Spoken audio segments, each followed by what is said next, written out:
खुलुमबाय स्टुडियोआव दं आं किलिखां ब्रह्म सेबाजों खुंजानाय एसएसएलसी आनजादाव उदालगुरि जिल्लानिफ्राय बर' बिजोंजों फरायनानै जौसिन 10थि मासियाव आवग्रिनो हानाय फरायसाफोरखौ बरायनाय हाबाफारि लादों। उदालगुरि जिल्ला दुलाराय बर' फरायसा आफादनि बानजायनायाव उदालगुरि जिल्लानि सिङाव थानाय डिमाकुसि हाथाइसालियाव सानसेनि हाबाफारि लानानै उदालगुरि जिल्लानि मादावनो जौसिन 10थि मासि आवग्रिनो हानाय फरायसाफोरखौ मान बावनाय हाबाफारि लादों। बे मान बावनाय हाबाफारिखौ बेखेवनानै होयो भेरगाव एडिसिनि मासिगिरि रिंखां मुसाहारि आरो बड'फानि मुसुखायाव बिबार बावो आसाम आयेन आफादनि बुंथिगिरि बिस्वजित दैमारिया लोगोसे गाहाय आलासि महरै बाहागो लायो मिरु दुलाराय बर' फरायसा आफादनि आफादगिरि दिपेन बर' बिथाङा। दुलाराय बर' फरायसा आफादा बर' बिजोंजों फरायनानै सेथि मासि आवग्रिनो हानाय बिथांमोनखौ फ्राय 2006निफ्राय जों बरायबोदों आरो बेखौनो जों उनसंनानै जिल्ला आफादाबो जोङो बे सेथि मासि आवग्रिनो हानाय बिथांमोनखौ बरायनाय हाबाफारिखौ लाबोबाय थादों।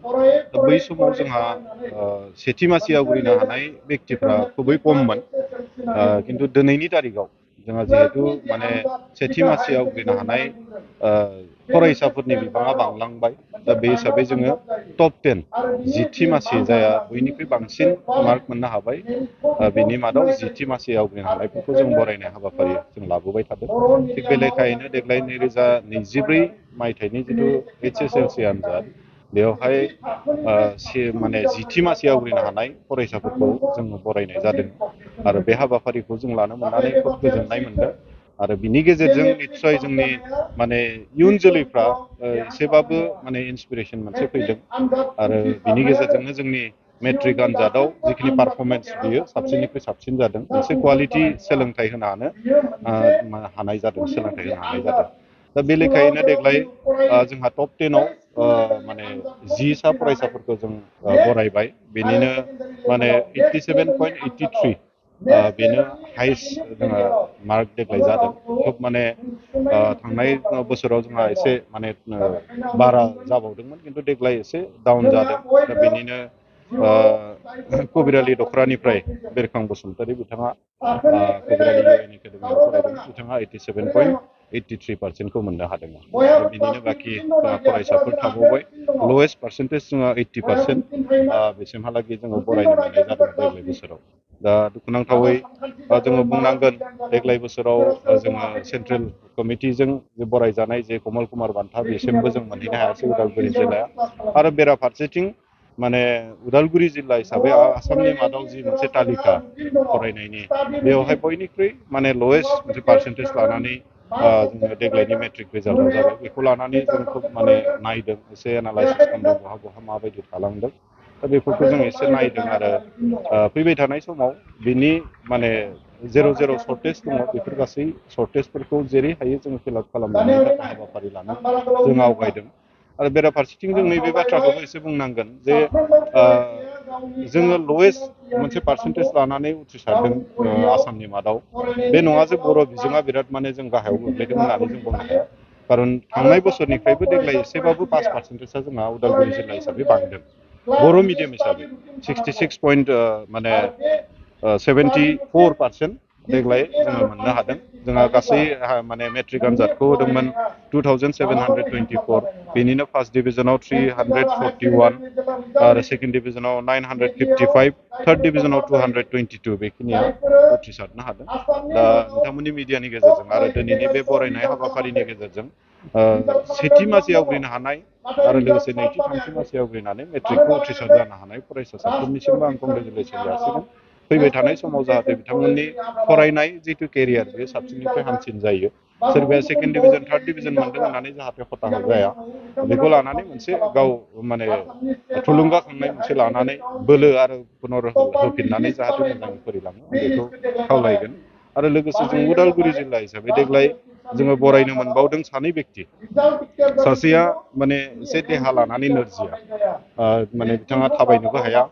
गाव लिरनोबो हाया, आखाइखौबो मोजाङै फिदिंनो हाया, खिन्थु बेबायदि सासे बेक्तिया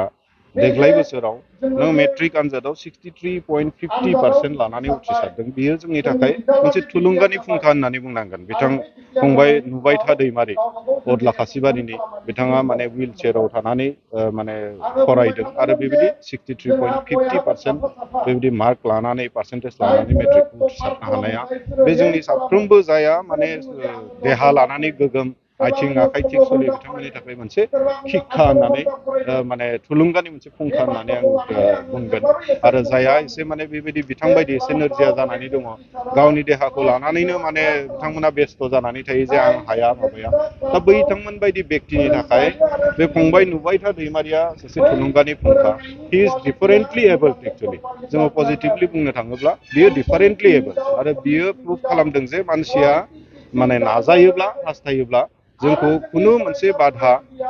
माने होबथानो हाया फरायनायनिफ्राय जोंखौ गियान लानायनिफ्राय बेखौ बिथाङा दिनै प्रुभ खालामदों आरो बिथांजों लोगोसे थरेना अनिमा उरां गुबुन माने राव रायो गुबुन हारिनि बिथाङाब्लाबो बर' बिजोङाव फरायनानै बिथाङा माने सेथि मासि आवग्रिनो हादों बिथाङाबो 63.33 बर' बिजोङाव फरायनानै बिनानाव बिथांनिसिम आं साबायखरबो बावगोन जे बिथाङा जोंनि बर' रावखौ अनसायनानै बर' रावाव फरायनानै बेबायदि मोजां माने आनजादाव उथ्रिसारनो हाबाय बिनि थाखाय आं बिनानाव बिथांनिसिमबो साबायखर बावगोन बिथाङा 2 नं बनगुरुंनि आरो बिथांनि इयुन जिबननि थाखाय आङो गसाइनिसिम आर'ज गाबगोन जाहाथे बिथाङा बेबायदि सोलोंथाइ लानायाव जाहाथे गसाया नांगौ बायदि हेफाजाब आरो मददखौ होलाङो आरो बे फंबाय नुबायथा दैमारिखौबो जाहाथे गसाया मोजाङै लाखियो आरो बेबायदिनो सारा बुहुमावनो साफ्रोमबो सुबुं माहारिनि थाखायनो माने मोनसे सोर्स अफ इन्सपिरेसन हिसाबै जानानै थायो आरो साबसिननिफ्राय हामसिनै मोजाङै फरायलांबाय थानो हागोन बेनि थाखाय आं गसाइनिसिम आर'ज गाबनानै नोंथांमोन बयखौबो आं साबायखर बावगोन दिनै जोंनि बे हाबाफारियाव फैनानै जोंखौ हेफाजाब मदद खालामनायनि थाखाय आरो फैबाय थानाय समफोराव दुलाराय बर' फरायसा आफादा आरो जोंनि उदालगुरि जिल्ला दुलाराय बर' फरायसा आफादा जोंनि फरायसाफोरनो गोग्गो सोलोंथाइ गुन गोनां सोलोंथाइ होनो थाखाय जिखिनि हाबाफारिफोर लायो बेफोर गासै हाबाफारिफोराव हेफाजाब आरो मदद बयबो माने जोंनि उदालगुरि बाखिनिसिम आङो नागिरनानै आरो मिजिंथिनाय मोनसे लाखिबाय जे बयबो हेफाजाब आरो मदद खालामगोन फैबाय थानाय समाव जाहाथे जोङो लास्टआव नङा आसामनि जिथु तालिका बेयाव लास्टआव नङा हानायसेबाङाव जोङो बयनिख्रुइ फार्स्टआव फैनो थाखाय जोङो नाजागोन आरो बेवहाय जोंखौ हेफाजाब खालामनांगोन आं बेखौनो खावलायनानै बेखिनिखौनो बुंबाय दिनैनि बे हाबाफारिनि गेजेरजों मोनसे गोजोनथाव खौरां बिए सेथि सेमिस्टारनि थाखाय गसाइगावनि जारागुरि गबिन्द बसुमतारी कलेजाव मुं थिसननाय हाबाफारिया सोलिगासिनो दं गिबि 100 फरायसाफोरनि थाखाय स्पेशल अफार आरो गुबुन गुबुन रोखोमनि बेसेन नाङै क्लासनि सुबिदा होनानै मुं थिसननाय हाबाफारिया सोलिगासिनो दं बे फरायसालियाव फरायसाफोरा गावनि गोसोबादि आयदाखौ सायख'नानै लानो हागोन लोगोसे basic computer class self defence आरो स्पोकेन इंलिश क्लास बायदि सुबिदाफोरखौ बेसेन होआलासे फरायसाफोरा सोलोंथाइखौ लानो हागोन लोगोसे बे फरायसालिमायाव गासैबो फरायसाफोरनि थाखाय फ्रि बास सार्भिसबो होनाय जादों लोगोसे गासैबो थाखोनि बिजाबजों बुंफबनाय बिजाब बाख्रिनिबो सुबिदा दं आरो बे खेबनिफ्राय एग्जाम सेन्टार हिसाबै फरायसाफोरा गावनिनो आंगो गबिन्द बसुमतारी फरायसालिमायावनो आनजाद होनो हागोन बिनिखायनो गासैबो जौसिन फरायसालिनिफ्राय उथ्रिसारनाय फरायसाफोरखौ गबिन्द बसुमतारी फरायसालिमायाव खम बेसेनावनो एडमिसन लानानै गोबां सुबिदाफोरनि खाबु लानो हागोन बांसिनै मिन्थिनो थाखाय 9101784754 7002 71929 97066808878 नम्बराव नोंथांमोना खौरां लानो हागोन